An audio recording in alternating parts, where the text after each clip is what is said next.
SK news Mulbagal digital ಸುದ್ದಿವಾಹಿನಿಗೆ ಸ್ವಾಗತ. ನಮಸ್ಕಾರ, ನನ್ನ ಹೆಸರು ಮುರಳೀಗೌಡ ಅಂತೇಳಿ, ಕಾಡನಹಳ್ಳಿ ಗ್ರಾಮ. ಏನು ಇವತ್ತಿನ ದಿವಸ ಈ ಅರ್ಜಿ ಕೊಡೋಕೆ ಬಂದಿದ್ದೀವಿ ಅಂದರೆ, ಸರ್ಕಾರಿ ಜಮೀನು ರಾಜಕಾಲುವೆ ಇರುವಂಥ ಗೋಮಾಳ ಒತ್ತುವರಿ ತೆರವುಗೊಳಿಸ್ಬೇಕು ಅಂತ ಇಲ್ಲಿ ಬಂದಿರೋ ವಿಷಯ. ಅದೇ ಇಲ್ಲಿ ನಮ್ಮ ದೇವೇಂದ್ರ ಗೌಡ ಅನ್ನೋರು ಕಾಡೇನಹಳ್ಳಿ ಜಮೀನು ಹಾಗೂ ಇದು ಸರ್ಕಾರಿ ಜಮೀನಾಗಿರ್ತದೆ, ಅದನ್ನು ಒತ್ತುವರಿ ಮಾಡ್ಕೊಂಡಿರ್ತಾರೆ. ಅದನ್ನು ತೆರವುಗೊಳಿಸ್ಬೇಕಂತೇಳಿ ನಾವೆಲ್ಲರೂ ಇವತ್ತು ಇಲ್ಲಿ ಕಾಡೇನಹಳ್ಳಿನ ಗ್ರಾಮಸ್ಥರೆಲ್ಲರೂ ಇಲ್ಲಿ ಸೇರಿದ್ದೀವಿ.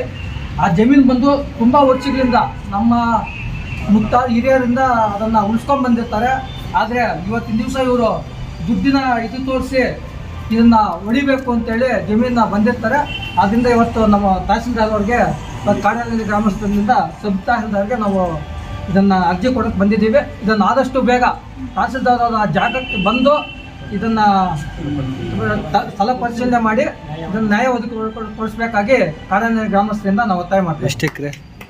ಟೋಟಲ್ 16 ಎಕರೆ ಒತ್ತುವರಿ ಮಾಡ್ಕೊಂಡು 16 ಎಕರೆ 21 20ರಿಂದ 25.